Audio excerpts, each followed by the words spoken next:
नमस्कार बच्चों, आपने जैसे कि पार्ट 1 में देखा, हमने आपको गोस्वामी तुलसीदास के परिचय से अवगत कराया था।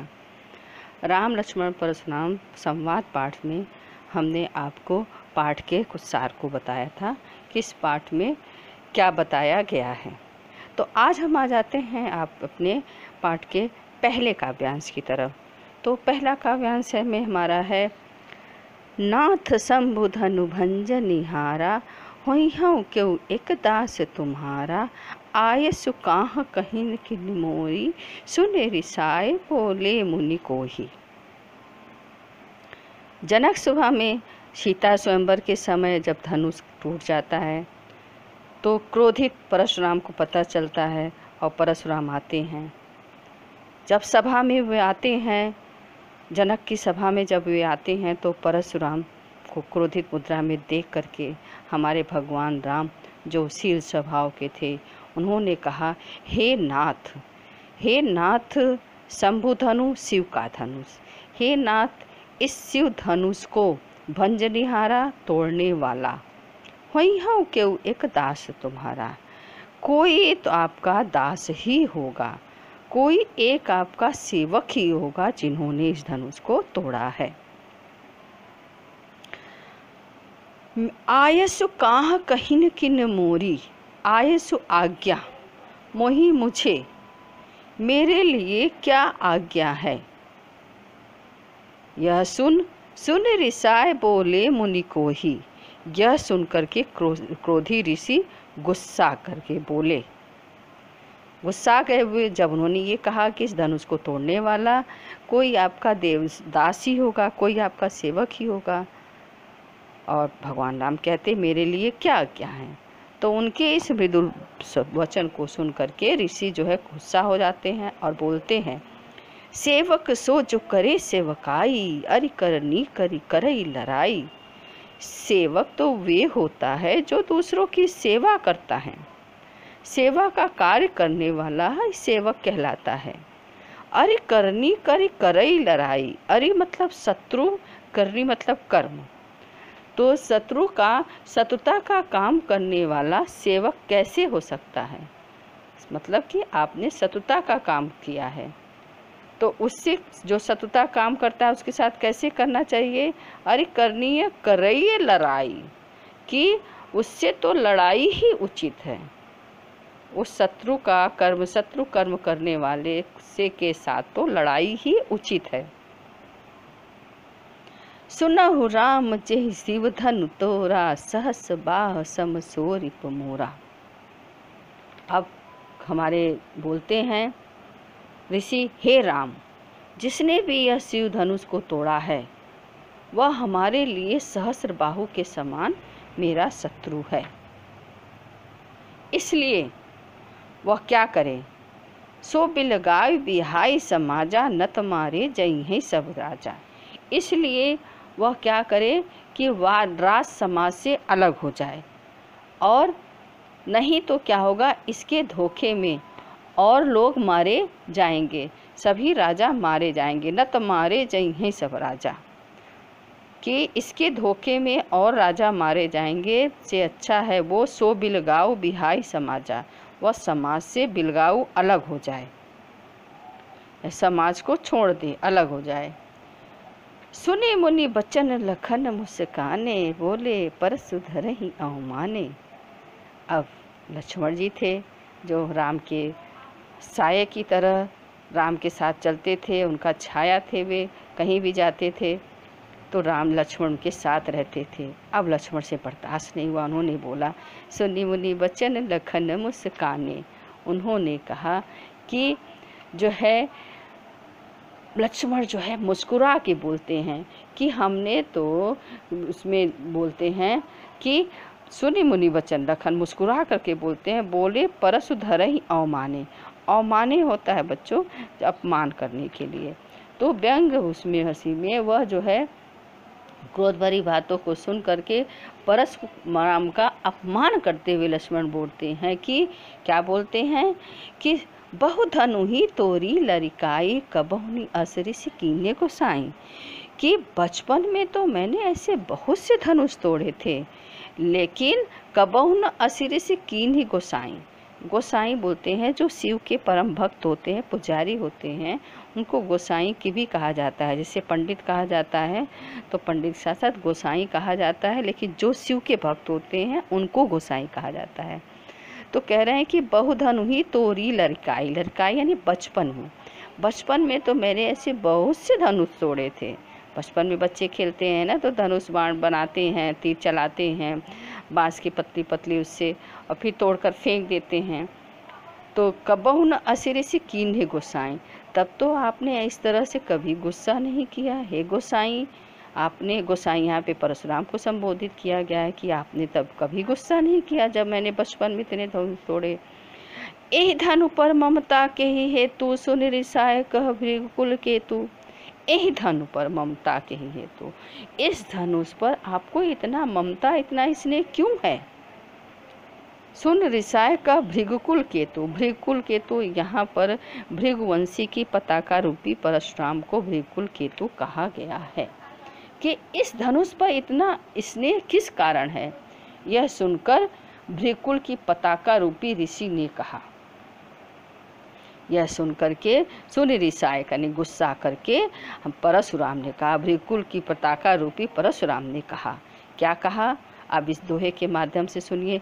रे नृप बालक काल बस बोलत तो ही न संहार, धनु ही सम त्रिपुरारी धनु विदित सकल संसार। हे दुष्ट बालक, रे नृप बालक, हे दुष्ट बालक, तुम्हारा काल लगता है नज़दीक आ गया है, इसलिए तू संभाल करके काल के वशीभूत होकर के तू जो है बिना विचारे बोल रहा है। और जिस शिव धनुष के संपूर्ण विश्व जानता है, जिस शिव धनुष को सारा संसार जानता है, धनु ही सम त्रिपुरारी धनु, जिस धनुष को त्रिपुरारी का धनु है, यह शिव धनुष है। इसे जो है विदित सकल संसार, इसे सारा संसार जानता है।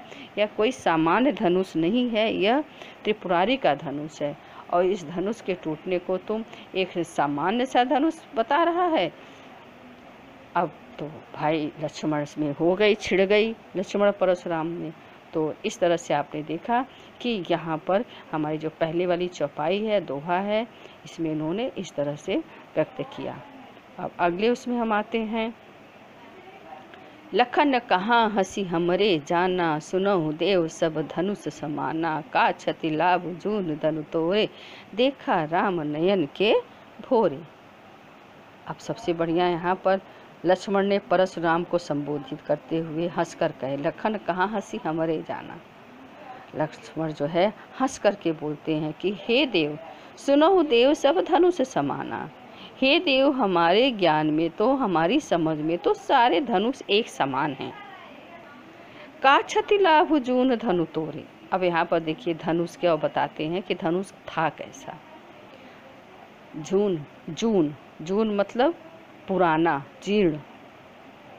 तो का क्षति, क्षति मतलब हानि। कौन सी ऐसी हानि हो गई कि जीर्ण पुराने धनुष को तोड़ने में, कि फिर यह जीर्ण सड़े गले धनुष के टूट जाने से क्या हानि हो गई और क्या लाभ हो गया। देखा राम नयन के भोरे, और राम की तरफ वे जो है मुस्कुरा कर नयन को, अपने नयनों को तिरछी नेत्रों से राम की ओर निहार करके इस तरह से लक्ष्मण बोलते हैं कि छुवत टूट रघुपत ही न दोषो। रघुपत के छूते ही यह धनुष टूट गया, इसमें उनका कोई दोष नहीं है। मुनि बिनु काज करई कत रोसो। मुनि, आप बिना कारण के गुस्सा कर रहे हैं। यह तो धनुष पुराना था, जीर्ण था, सड़ा गला था, जो रघुपति के छूते ही टूट गया, इसमें उनका कोई दोष नहीं है। आप बिना कारण के गुस्सा मत करिए। अब परशुराम को आग बबूला होते हैं, क्रोधित होते हैं और बोलते हैं, बोले चितई परस की ओरा, रे सट सुने सुबाहन मोरा। तब परशुराम ने फरसे को देखते हुए बोले चितई फरस की ओर, फरसे की ओर अपना करके बोलते हैं, हे दुष्ट बालक, रे सट, हे दुष्ट बालक, स्वभाव न मोरा। स्वभाव मतलब स्वभाव, नेचर। तूने मेरे स्वभाव के बारे में नहीं सुना है कि मैं कैसा आदमी हूँ, मैं कैसा ऋषि मुनि हूँ?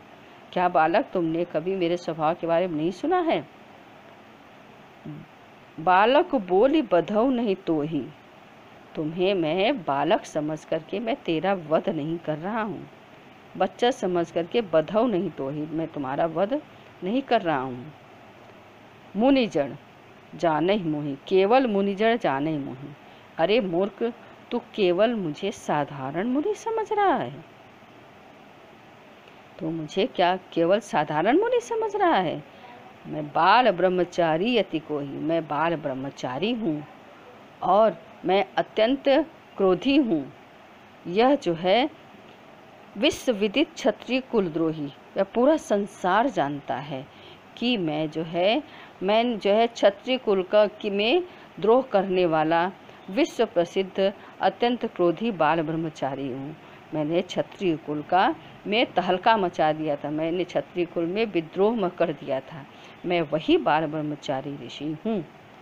भुजबल, तो इन्होंने क्या किया था अपने भुजबल के उससे अपनी ताकत से, अपने धनुष बाण की ताकत से, भुजबल भूमि भूमि बिन कीन्ही।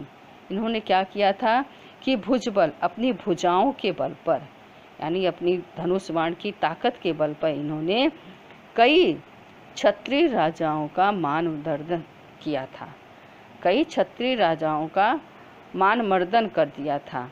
और फिर उनके क्षत्रिय राजाओं को हराने के बाद उन्होंने क्या किया था, विपुल बार महिदेवन दीन्ही। महिदेवन होता है हमारे ब्राह्मण के लिए कहा गया है कि इन्होंने क्या किया था कि ब्राह्मणों के लिए, विपुल मतलब बहुत, महिदेवन मतलब ब्राह्मणों के लिए, तो मैंने जो है क्षत्रिय राजाओं का मानमर्दन कर पृथ्वी अनेक बार ब्राह्मणों को दान कर दी थी। और सहस बाहु छेद निहारा। हे राजकुमार, सहस बाहु को, भुजाओं को काटने वाला मेरा यह फरसा देख रहे हो ना, परस बिलोक महीप कुमारा। महीप कुमारा मतलब राजकुमार। हे राजकुमार, सहस भाव की सहस्र भुजाओं को काटने वाला इस फरसे की ओर तुम देख रहे हो ना। अब यहाँ पर हमारे फिर से परशुराम इस दोहे में कह रहे हैं कि मातु पिता जन सोच बस, करिस महिष किशोर, गर्भन के अर्भक दलन, परसु मोर अति घोर। कि हे बार राजकुमार, तो अपने माता पिता के लिए मर कर सोच का कारण मत बन। माता पिता ही जन सोच बस, करिस महिष किशोर। महिष किशोर मतलब राजकुमार। तो हे राजकुमार, तू अपने माता पिता के लिए मर कर सोच का कारण मत बन। मेरा यह जो अत्यंत भयानक फरसा है, अब अपने यहाँ फरसे की महत्ता बता रहे हैं, फरसे की ताकत दिखा रहे हैं। यहाँ पे हमारे परशुराम जी का अहंकार बोल रहा है कि गर्भन के अर्भक दलन, परस मोर अति घोर। गर्भन के यानी कि मेरा जो ये फरसा है गर्भ में पल रहे, अर्भक मतलब बच्चे, गर्भ में पल रहे बच्चा भी जो है वह नष्ट करने में मेरा फरसा समर्थ है। ये तो यहाँ पे अतिशयोक्त अलंकार हो गया कि इतना बढ़ा चढ़ा के इन्होंने बोला।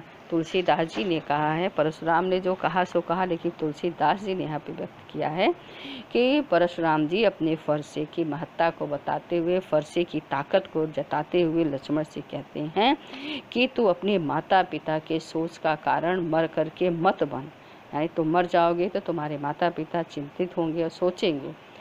मेरा ये जो फरसा है ये जो है गर्भ में पल रहे बच्चे को भी मारने में समर्थ है। यह साधारण मामूली फरसा नहीं है। फरसा होता है जो चौपर टाइप का होता है जिससे काटा जाता है। तो आज के इस उसमें आपके पार्ट 2 में बच्चों हमने आपको 2 चौपाई के 2 दोहे का अर्थ बताया है और आशा करते हैं कि आप लोग के समझ में आ गया होगा। अब अगली कक्षा में हम आपको आगे के उसमें चौपाई में आते हैं।